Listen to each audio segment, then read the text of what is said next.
ज्यावेळेस मी त्यांच्याशी बोललो त्यांनी मला सांगितलं की दादा ती कंपनी वगैरेची पण माहिती घेतली. ही कंपनी खूप जगविख्यात कंपनी आहे. जगामध्ये त्या कंपनीची खूप मोठ्या प्रमाणावर कामं चाललेली आहे.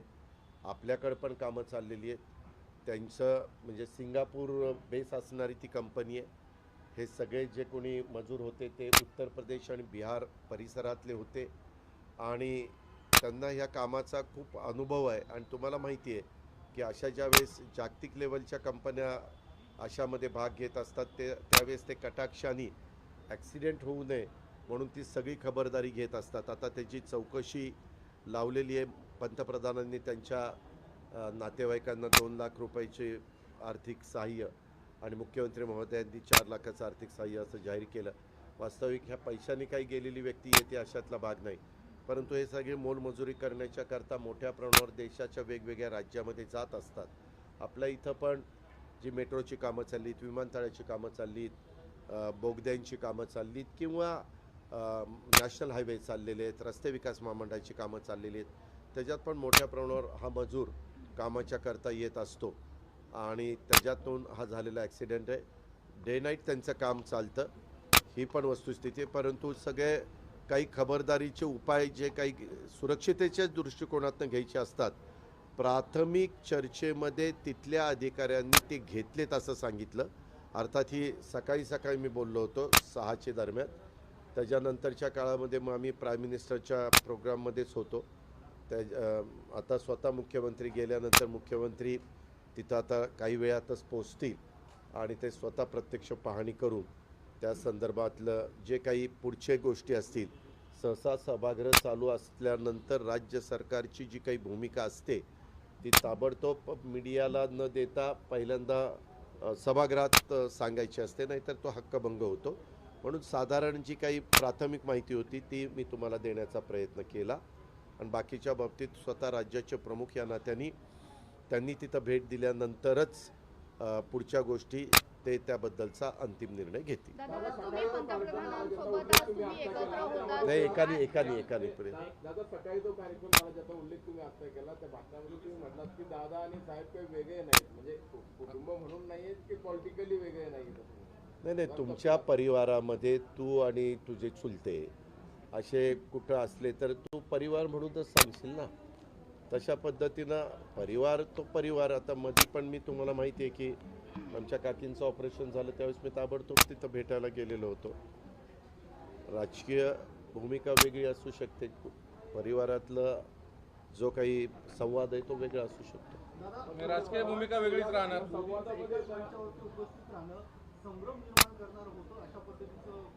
असं अजिबात संभ्रम निर्माण करणारं नव्हतं. हा कार्यक्रम फार पूर्वी ठरलेला होता. पंतप्रधानांना लोकमान्य टिळकांचा नावचा जो ट्रस्ट आहे म्हणजे टिळक परिवार, दीपकराव किंवा रोहित हे सगळे जो ट्रस्ट चालवतात खूप वर्षापासून चालवतात. तुम्हालाही माहिती आहे वाजपेयी साहेबांना, डॉक्टर मनमोहन सिंगांना, अनेक दिग्गजांना तो पुरस्कार दिलेला पुणेकरांनी पाहिलेला आहे.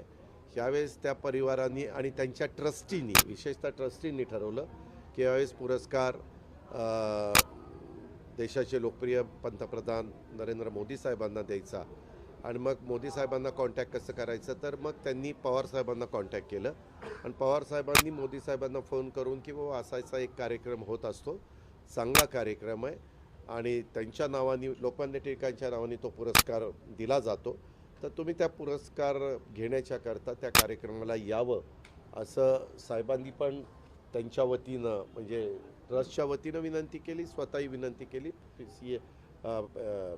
ह्या इथं काही राजकीय घटना घडायच्या आधीची ती बाब होती आणि ती विनंती PM ऑफिसने स्वीकारली आणि त्यालाच जोडून मग आम्ही इथं दुसऱ्या टप्प्यातली मेट्रो सुरू करण्याचा कार्यक्रम हाही घेतला. त्याच्यानंतर आपल्या इथं 14 मेगावॉटचं आपण कचऱ्यापासून वीज निर्मिती करतो पिंपरी चिंचवडला, त्याचाही कार्यक्रम त्यामध्ये घेतला गेला. घरं वाटपाचा पुण्यामध्ये आणि पिंपरी चिंचवडमध्ये मोठ्या प्रमाणावर देशाचे पंतप्रधान नरेंद्र मोदी साहेबांनी प्रत्येकाला बेघर लोकांना घरं देण्याचा कार्यक्रम जो हातामध्ये घेतलेला आहे, पंतप्रधान आवास योजना, तोही कार्यक्रमामध्ये चाव्या वाटपाचा कार्यक्रम होता. असे कार्यक्रम तिथं एकत्रपणे घेतले गेले त्याच्यावर हे दोन वेगवेगळे कार्यक्रम होते. देशाचे पंतप्रधान आलेले होते आणि म्हणून राज्याचे मुख्यमंत्री आणि आम्ही दोन्ही उपमुख्यमंत्री, आपल्या जिल्ह्याचे पालकमंत्री, आपल्या जिल्ह्यातले एक मंत्री दिलीप वळसे पाटील, आम्ही सगळेजण त्या कार्यक्रमाला हजर होतो. आणि त्या कार्यक्रमामध्ये तुम्ही लाईव्ह दाखवलेले प्रत्येकाची भाषणं, त्याच्यावर कुणाची काय भाषणं झाली आपण ऐकलेली आहेत. पण दादा एकीकडे पवारसाहेब व्यासपीठावरती उपस्थित असतात, दुसरीकडे त्यांच्याच गटातले लोक मोदी आंदोलन करतात. दाखवत होते. काय म्हणजे नाही, एक मिनिट, मी तुम्हाला पहिल्यापासून सांगतो की देशाचे पंतप्रधान ज्यावेळेस येतात त्यावेळेस पुणेकरांनी तर उत्साहाने सगळीकडं, मी पण मागच्या गाडीत होतो, 4 नंबरच्या गाडीत मी आणि देवेंद्रजी होतो.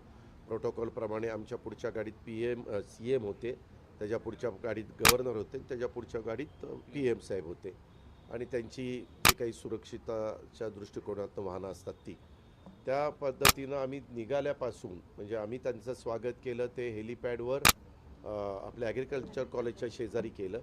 तिथपासून त्यांना पुन्हा तिथपर्यंत सोडेपर्यंत कुठंही काळे झेंडे दाखवलेले नाही. उलट आम्ही बघत होतो, आम्ही दोन्ही बाजूच्या दुतर्फा प्रचंड संख्येने पुणेकरांनी मोदी साहेबांचं स्वागत केलेलं होतं.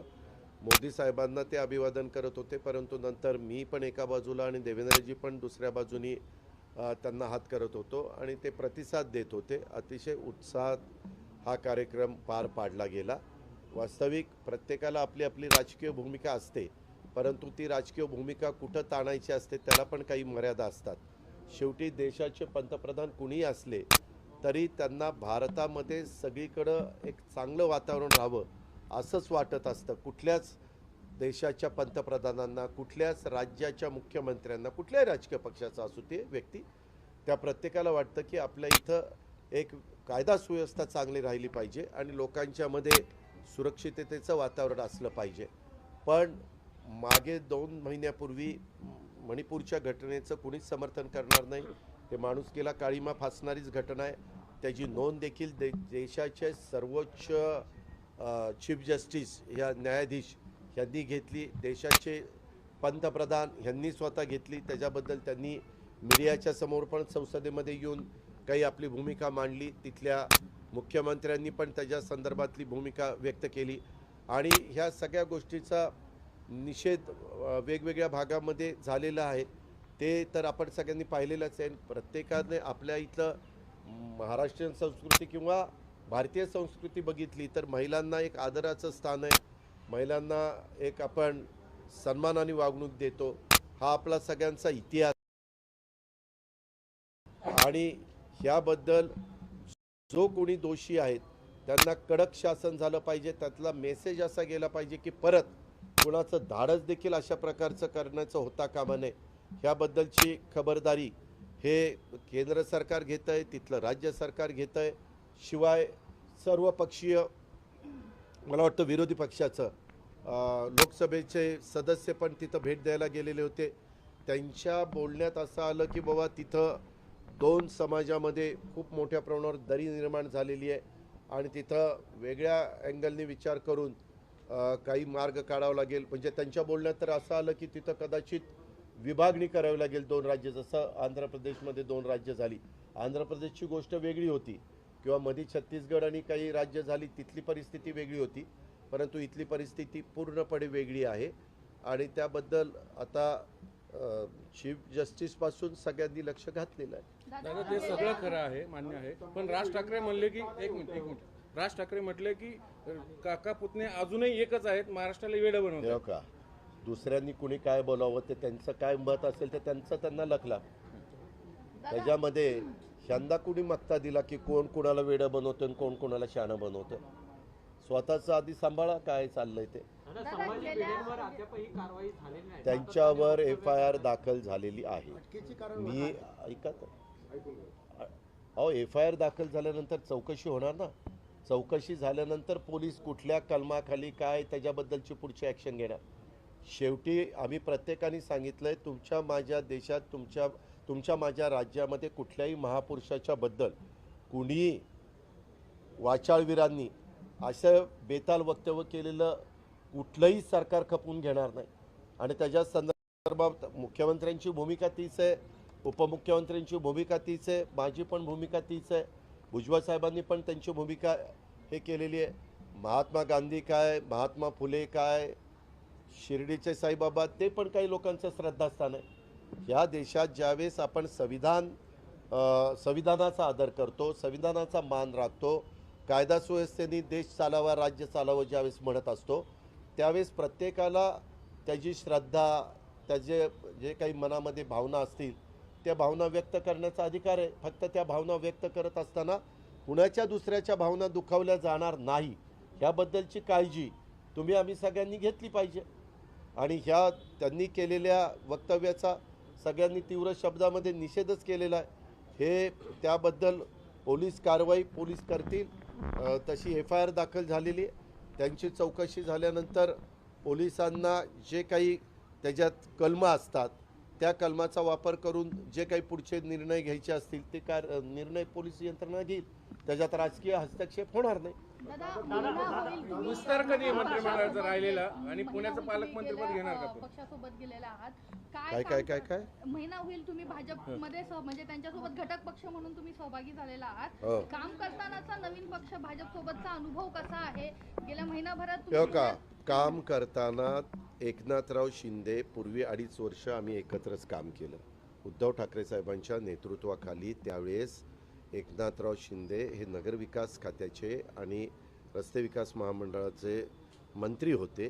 त्याच्यावर त्यांच्याबरोबर माझ्या 2.5 वर्ष मी काम केलेलंच आहे. ते मुख्यमंत्री आहेत.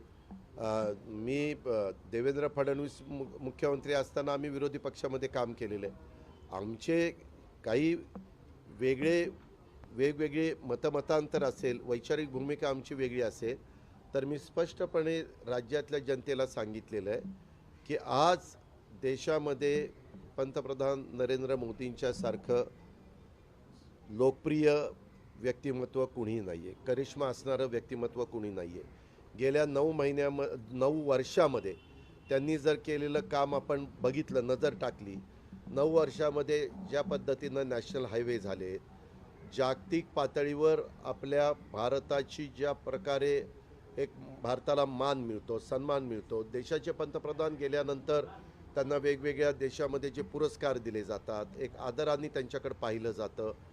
ते परदेशामध्ये देखील जे भारतीय ते ज्या प्रकारे नरेंद्र मोदी साहेबांचं स्वागत करतात, प्रतिसाद देतात, अशा प्रकारचा प्रतिसाद फार पूर्वी इंदिरा गांधींना मिळालेला आपण सगळ्यांनी पाहिलेला आहे. त्याच्यानंतरच्या काळामध्ये राजीव गांधींना त्यांचे एक मिस्टर क्लीन म्हणून जी इमेज होती त्या काळामध्ये पाहिलेलं आहे. तशा पद्धतीनं आता मोदींच्या रूपाने आपल्याला सगळ्यांना पाहायला मिळतं. आणि मोदी 24 तासातले अक्षरशः 18 तास काम करतात.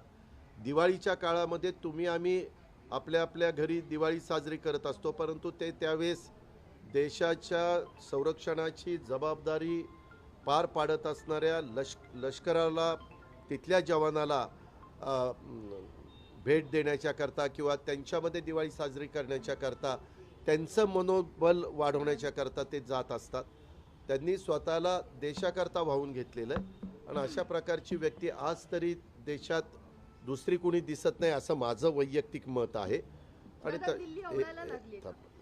काय दिल्ली आवडायला लागली का? कारण दिल्ली, गेल्या एक मिनिट, महिन्याभरामध्ये तुम्ही दिल्ली आवडायला, दिल्ली मला 91लाच मानवलेलं आहे, तर आता कशी आवडेल मला? त्या संदर्भात हे हो का, ज्या वेळेस तुम्ही महत्त्वाच्या पदावर जाता त्यावेळेस राज्याच्या महत्त्वाच्या प्रश्नाच्या करता पाठपुरावा करायला तुम्हाला दिल्लीत जावंच लागतं. शेवटी तुम्हाला जर आज केंद्र सरकार हे त्यांच्याकडं मोठा निधी असतो, ते देशातल्या सगळ्या राज्यांना आर्थिक पुरवठा करतात, पतपुरवठा करतात. आणि त्यामुळं आपले मेट्रोचे प्रकल्प असतील, आपले आंतरराष्ट्रीय दर्जाचे विमानतळाचे प्रकल्प असतील, आपले पाण्याच्याबद्दलचे 2 राज्याशी संबंधित असणारे प्रकल्प असतील, आपल्याला पंतप्रधान आवास योजनेमध्ये मोठ्या प्रमाणावर घरं बांधणीचा कार्यक्रम मंजूर होण्याच्या संदर्भातले प्रश्न असतील, असे अनेक प्रकारचे जे प्रश्न असतात ते केंद्र सरकारच्या अखत्यारीमध्ये असतात. आणि त्याच्यामुळं त्या कामाच्या करता आपण राज्याचं प्रतिनिधित्व करत असताना जाणं हे काही चुकीचं नाही आहे. एक जुनी आठवण करून द्यायची. तुम्ही म्हटलं की एक मिनिट थांबा. कुठले कुठले प्रकल्प रखडले? पुण्यातले पुरंदर विमानतळाचा प्रकल्प आहे, पुणे नाशिक रेल्वेचा आहे, पुणे औरंगाबाद रेल्वेचा, पुणे बेंगलोर महामार्गाचा, असे भरपूर प्रकल्प आहेत. तुम्ही असताना त्याची दर आठवड्याला बैठक हां, आता उद्याच्या 7 तारखेपासून त्याची दर आठवड्याला बैठक होणार, आढावा घेतला जाणार. मी पुणे नाशिक रेल्वेच्या बद्दल माझं देवेंद्र फडणवीस आणि एकनाथराव शिंदे साहेबांशी बोलणं झालं. मधी रेल्वे मंत्र्यांशी आणि देवेंद्रजींचं बोलणं झालं. आपण म्हणतोय आपलं जे महारेल आहे ते तो प्रकल्प करत आहेत, ते म्हणतात की तो आम्हाला द्या.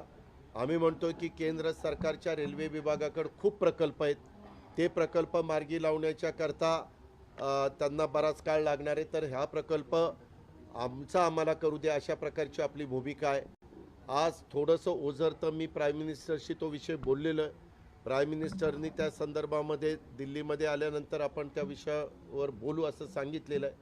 आणि पुरंदरचा विमानतळाचा प्रश्न तो 2 कारणानंतर एक जण म्हणत आहे अलीकडच्या बाजूला विमानतळ असलं पाहिजे, काही जण म्हणतात की पलीकडच्या बाजूला असलं पाहिजे.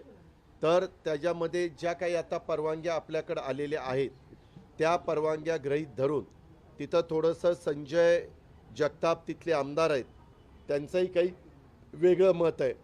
जरी माझं आणि संजय जगतापांची राजकीय भूमिका वेगवेगळी असली तरी आपल्या पुण्याच्या पुढच्या अनेक वर्षाच्या भवितव्याच्या दृष्टिकोनातनं आंतरराष्ट्रीय दर्जाचा विमानतळ पुण्याला लवकर काम सुरू होणं अतिशय गरजेचं आहे. आपण मागं खेडलाही बघितलं, आपण SEZला पण बघितलं, आपण आत्ता जिथं काही जणांचं म्हणणं आहे करावं, शेवटी आपण कुठेही करतो म्हणून चालत नसतं. जे काही हवाई उड्डाण मंत्रालय आहे, विमान वाहतूक मंत्रालय, ते जे काही सर्वे करतं किंवा आपल्या इथं डिफेन्सचा जो विमानतळ आहे, उद्याच्याला डिफेन्सच्या पण जे काही प्रात्यक्षिकं होतात त्यांची उड्डाणं होत असतात, त्यालाही कुठं अडथळा येता कामा नये. ती लाईन ही लाईन असं सगळ्या गोष्टी बघाव्या लागतात.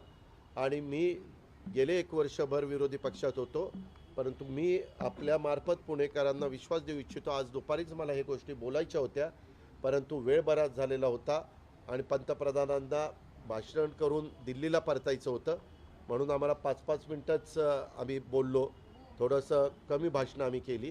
परंतु पुण्यातले असणारे ज्या प्रकल्पाचा आत्ता आपण उल्लेख केला होता, उद्याच्या 12 ऑगस्टला स्वतः नॅशनल हायवेचे मिनिस्टर नितीन गडकरी साहेबांनी पण मला परवा फोन केला होता आणि सांगितलं होतं की अजित त्याचं उद्घाटन आपण घेऊ चांदणी चौकातलं. मी सांगतोय तुम्हाला, त्यावेळेस मी वाघोलीच्या बद्दलचं जे आपलं ट्रॅफिकचे अडचण आहे, डबल नाही पार तिबल, म्हणजे मेट्रो जर धरली तर तिबल, अशा पद्धतीचा जो प्लॅन केला. मी आता थोडंसं PMRDच्या पण आयुक्ताशी बोललो, तर आता ह्या सगळ्या कामाला गती मिळालेली तुम्हाला पाहायला मिळेल. तुम्हाला माझ्या कामाची पद्धत माहिती आहे.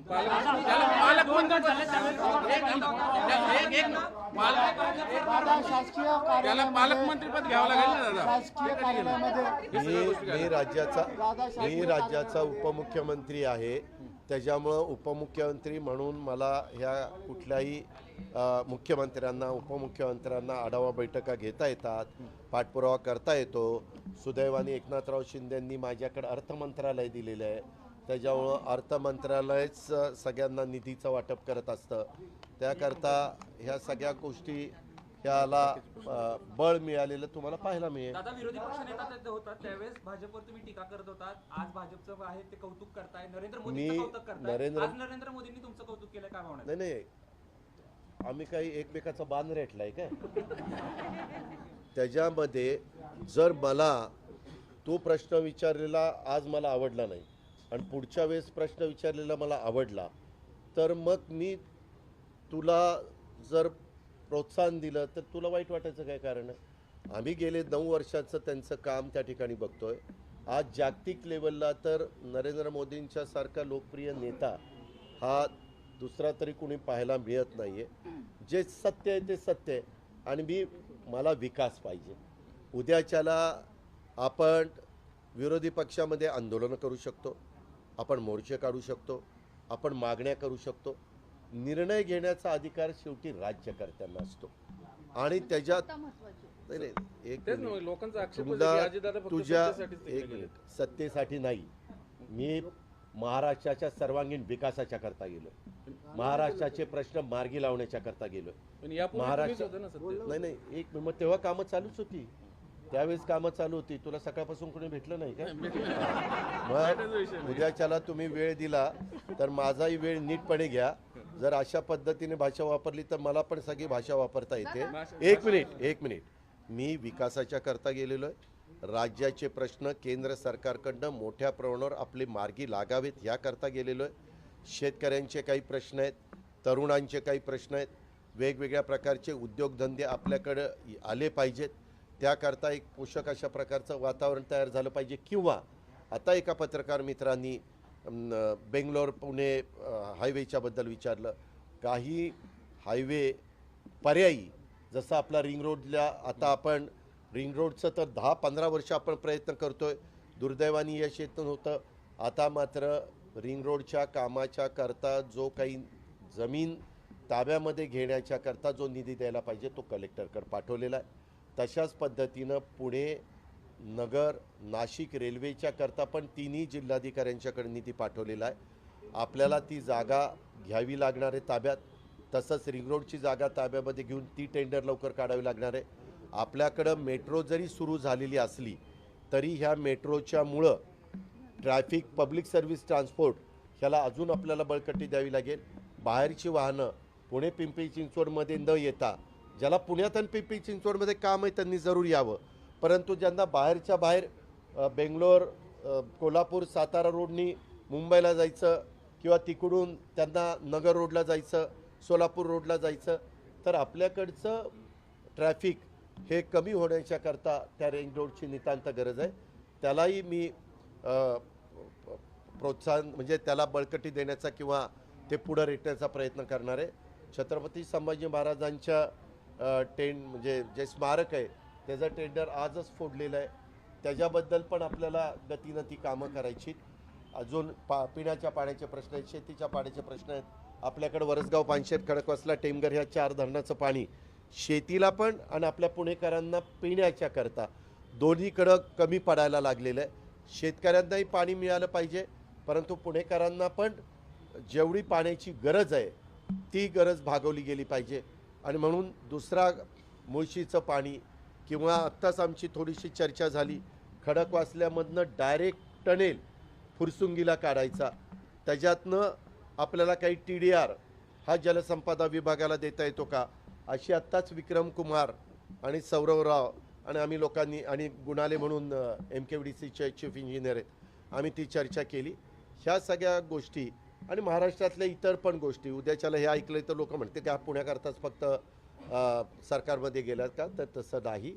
राज्याचे अनेक वेगवेगळ्या प्रकारचे प्रश्न आहेत ज्याचे अनेक वर्ष आम्ही पण पाठपुरावा केला आणि आता एकनाथराव शिंदेंचं पण तीच भूमिका आहे, देवेंद्रजींची पण तीच भूमिका आहे. 200पेक्षा जास्त आमदारांचं पाठबळ आता ह्या महायुतीला मिळालेलं आहे आणि त्याच्यातनं हे प्रश्न मार्गी लावण्याचा आमचा सगळ्यांचा प्रयत्न आहे. आपण ST महामंडळाला पण 5000 बसेस ह्या इलेक्ट्रिकच्या त्या ठिकाणी देतोय. आपल्या PMPMLला पण आपण बसेस त्या ठिकाणी वाढवतोय. आता काही CNGच्या आणि काही इलेक्ट्रिकच्या अशाही बसेस आपण आणतोय.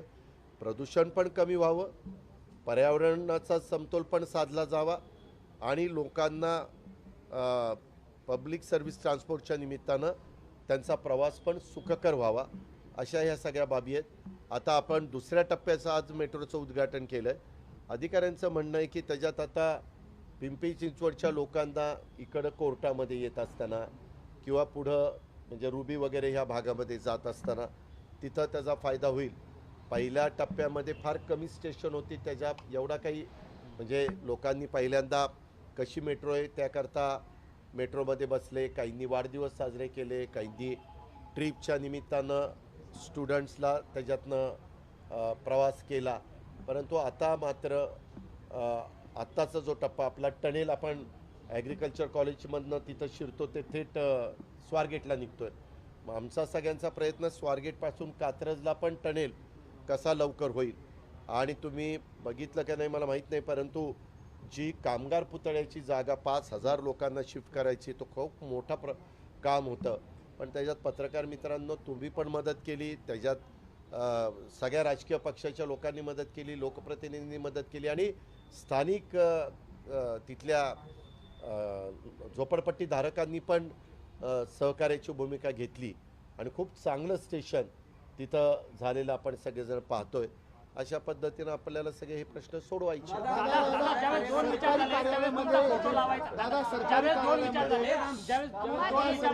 अरे एकानी बाबा एकानी कार्यालयामध्ये एजंट दादा ठाण तुम्ही भाषणात बोलले. एक मिनिट, मला ते कानावर आलेलं होतं, काही वृत्तपत्रामध्ये देखील त्या बातम्या वाचल्या होत्या. मी आता तिथं बोलत असताना सौरवराव तिथं होते, जिल्हाधिकारी PM ला सोडण्याकरता गेलेले होते, परंतु ते पण आले. मी त्यांनाही सांगितलं, तुम्ही पत्रकार मित्रांनो माझी तुम्हाला विनंती आहे, तुम्हाला असं कुठं काही गोष्टी चुकीच्या लक्षात आल्या तर तुम्ही पण माझ्या लक्षात आणून द्या. मी दर आठवड्याला पूर्वीसारखं इथं 7 वाजल्यापासून बसणार, शुक्रवारी किंवा कुठल्या दिवशी निवडतो आणि त्या पद्धतीनं आपण सगळे मिळून तुम्ही पण जे काही दाखवाल आणि ज्याच्यात माझ्यासारख्यांनी त्याची नोंद घेणं हे नितांत गरजेचं असेल तर तिथं मी कुठं तसूभर पण कमी पडणार नाही. मग पोलीस खातं असेल किंवा रेव्हेन्यू खातं असेल किंवा PCMC असेल किंवा PMC असेल किंवा PMPML असेल किंवा PMRD असेल, अशा सगळ्याच बाबतीमध्ये आपण मिळून काम करूया. कार्यक्रमाच्या स्टेजवरती दोन गोष्टी खूप आवर्जून लक्षात आल्या किंवा लक्षवेधी ठरल्या. एक म्हणजे की पंतप्रधानांनी तुमच्या पाठीवरती थाप मारली, सगळ्यांनी अगदी त्याचं काहीतरी म्हणजे काय दादांचं त्यांचं बोलणं होतं त्यावेळी असा एक भाग. आणि दुसरं, तुम्ही स्टेजवरती आला त्यावेळी साहेबांना भेटला नाहीत, मागणं गेला, असं एक त्याच्यामध्ये काय नाही, साहेबांचा आदर करतो म्हणून मागणं गेलं. आपण आपल्या वडीलधाऱ्यांचा आदर करत असताना कसं भीतीनं जरा मागणं जातो तसं. बंडखोरी केली तरी भीती आहे. रिस्पेक्ट. दादा, ते पंतप्रधान जे आहेत ते सुरुवातीला 70,000 कोटींच्या एका घोटाळ्याबद्दल बोलले होते. आज 5 मिनिटं वेळ दिली, त्याच्यानंतर त्या संदर्भात काही बोलणं झालं का? नेमकं काय? ज्या वेगवेगळ्या, माझं स्वतःचं स्पष्ट मत आहे, मी आजच्या मार्फत तुम्हाला सांगतो, तो आरोप जो झालेला आहे, वेगवेगळ्या प्रकारचे राजकीय आरोप होतात. आता तुम्हालाही माहिती आहे की त्या MSC बँकेच्या वेळेस 25,000 कोटीचा आरोप झाला, 10,000 कोटीचा आरोप झाला. CIDनी चौकशी केली, EOWनी चौकशी केली, CBI नाही ACBनी चौकशी केली, सहकार विभागाने चौकशी केली. आज ती MSC बँक गेले 2-3 वर्ष लागोपाठ 600 ते 650 कोटी रुपये नफ्यात आहे. चौकशी करण्याचा आरोप झाल्यानंतर चौकशी करण्याचा अधिकार ह्या चौकशी एजन्सीला असतो, त्या केंद्राच्या असो किंवा राज्याच्या असो, न्यायव्यवस्थेला असतो. तशा पद्धतीनं जर तुम्ही पण पत्रकार मित्र आज मला अनेक वर्ष बघता, आज माझी कामाची पद्धत काय आहे ते तुम्हालाही सगळ्यांना माहिती आहे. उलट मी तर अतिशय काही चुकीचं झालं तर कडक भाषेमध्ये तिथं बोलायला मागं पुढं बघत नाही. आणि त्यामुळं जर माझ्यावर जाणीवपूर्वक मला बदनाम करण्याचा प्रयत्न झालेला असेल आणि त्याच्यातनं चौकशी झाल्याशिवाय काय निष्पन्न होणार आहे ते मला माहिती नसेल तर मला थांबणंच गरजेचं होतं, म्हणून मी इतके दिवस थांबलो. आणि मोदींचा आरोप खोटा आहे, क्लिअर कट. एक मिनिट, त्यांचा देशाच्या पंतप्रधानांनी केलेल्या आरोपाच्या बद्दल मी खोटा आणि खरा, तुला काय ब्रेकिंग न्यूज चालवायची का? नाही, न्यूज 18ला, लोकमतला का? मी त्यांचा आदर करतो. देशाचे पंतप्रधान असतील, वेगवेगळ्या राज्याचे मुख्यमंत्री असतील, आपण रिस्पेक्ट केला पाहिजे, त्यांचा आदर केला पाहिजे. त्यांना जी भूमिका वाटली ती त्यांनी त्या ठिकाणी मांडली. आज त्यांच्या हातामध्ये संपूर्ण देश आहे, त्याबद्दलच्या चौकशा चाललेल्या आहेत. चौकशीत सत्य बाहेर येईल, दूध का दूध, पाणी का पाणी त्या ठिकाणी कळेल. मुख्यमंत्री बदलाच्या चर्चा सातत्याने होत आहेत आणि अनेक आम्हाला दादा ऐका ना, त्या संदर्भामध्ये स्वतः देवेंद्र फडणवीस साहेबांनी क्लिअर मीडियाला सांगितलेलं आहे की बाबा काय ठरलेलं आहे. राज्याचे मुख्यमंत्री एकनाथराव शिंदे साहेब आहेत आणि आम्ही दोघे उपमुख्यमंत्री म्हणून त्या ठिकाणी काम करतोय. त्याच्यामुळे आम्हाला आता मिळालेली जबाबदारी तर नीट पार पाडू द्या, लगेच नवीनच कुठलं तरी काहीतरी कशाला. ठीक आहे, त्यात कार्यकर्त्यांचं समाधान होण्याकरता त्यांनी लावले. असा होत नाही तर त्यांनी पोस्टर लावून समाधान मानलं. त्याचं त्यांना समाधान मिळालं, ठीक आहे. दादा, एकनाथ शिंदे आणि मुख्यमंत्री उद्धवजी ठाकरे दोघांसोबत तुम्ही काम केलं, कोणाचं काम कसं वाटतं? प्रत्येकाचं काम आपापल्या परीनं वेगळं. आता तुम्ही पत्रकार म्हणून प्रश्न विचारता, दुसरे विचारतात, प्रत्येकाची विचारण्याची पद्धत वेगळी असते. त्याच्यामुळं आपण ज्यांच्याबरोबर काम करतो तिथं विश्वासाने काम करायचं ही माझी पद्धत आहे आणि त्या पद्धतीनं मी त्यांच्याही बरोबर काम केलं आणि आता 1 महिना आता होईल ते आमच्या एकनाथरावांच्या बरोबर पण काम करतो. त्यांच्याबरोबर पण तेवढ्याच विश्वासाने मी काम करत राहतो. विस्तार कधी दादा? विस्ताराचा पूर्ण अधिकार हे राज्याच्या मुख्यमंत्र्यांचा असतो. मी आता उद्याच्याला आम्ही सभागृहात गेल्यावर मी विचारीन की आज पत्रकार मित्र तुम्हाला प्रेस घेता आली नाही, मला विचारत होते की कधी विस्तार आहे. पण माझ्या जे कानावर आलं, देवेंद्रजींची बातमी मी वाचली की अधिवेशनाच्या नंतर विस्तार होण्याची शक्यता आहे असं देवेंद्रजी म्हणाले. परंतु शेवटी हा मुख्यमंत्र्यांचा अधिकार आहे. मुख्यमंत्र्यांच्या जर मनात तसं असेल तर ते करतील. दादा, आधीचे कोणी सहकारी अजून तुमच्या सोबत येणार आहेत का? म्हणजे जे आता शरद पवारांच्या सोबत आहेत ते काय चालू आहेत बोलणी वगैरे, भेटीगाठी? नाही, त्याच्यात तुम्हीच बातम्या लावता. आम्ही ऐका ना, आम्ही भेटल्यानंतर एकमेकाशी बोलतो. शेवटी आम्ही इतके वर्ष एकत्र काम केलेलं आहे. जसं तुम्ही पण एकमेकाला, जरी वेगवेगळे तुमचे चॅनल असले तरी एकमेकाला मित्रत्वाच्या भावनेने बोलत असता, एक परिवाराच्या भावनेने बोलत असतात, तशा पद्धतीने आम्ही पण बोलतो. लोकसभेनंतर दोन्ही गट एकत्र येतील शक्यता आहे? लोकसभेनंतर दोन्ही राष्ट्रवादी एकत्र येतील का? माझ्या अजून कळलंच नाही नेमकं महाराष्ट्राला. त्याच्या जेवढे गरजेचे आहेत तेवढे आमदार माझ्या सोबत आहेत, गरजेपुरते आहेत. साहेबांनी फोटो लावू नये असं तुम्हाला सांगितलं आणि राष्ट्रवादीच्या कार्यालयातून तुमचा फोटो काढून टाकला. ठीक आहे, साहेबांनी त्यांचा फोटो लावू नये म्हणून सांगितलं. आता जर आमच्यातल्या काही सहकारी मित्रांना, ज्या प्रशांतला मीच इथं शहराचं अध्यक्ष केलं, त्याला असं वाटलं की आता अजित पवारची गरज नाही, त्यानं फोटो काढला. आता त्यांनी काढला, त्याला आपण काय करायचं? फोटो काढला, ठेवला, फोटोनी काही होत नाही. शेवटी लोकांची कामं करणं महत्त्वाचं असतं आणि साहेबांनी जरी तसं आव्हान केलेलं असलं तरी साहेबांचा फोटो आम्ही लावणार. भविष्यात हे कुठे जाणार दादा? आता ठीक आहे, आता भविष्यात कुठे जाणार? उमेदवारी दिली जाईल लोकसभेला. कुणी सांगितलं? चर्चा आहे. ह्या चर्चा बिनबुडाची आहे, दादांत खोटी चर्चा आहे.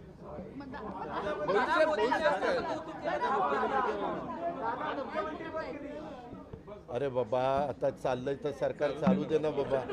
काय तुम्ही नवीन? आता जाऊ द्या, 6 वाजता विमान आहे. धन्यवाद. दादा धन्यवाद, भेटत राहा.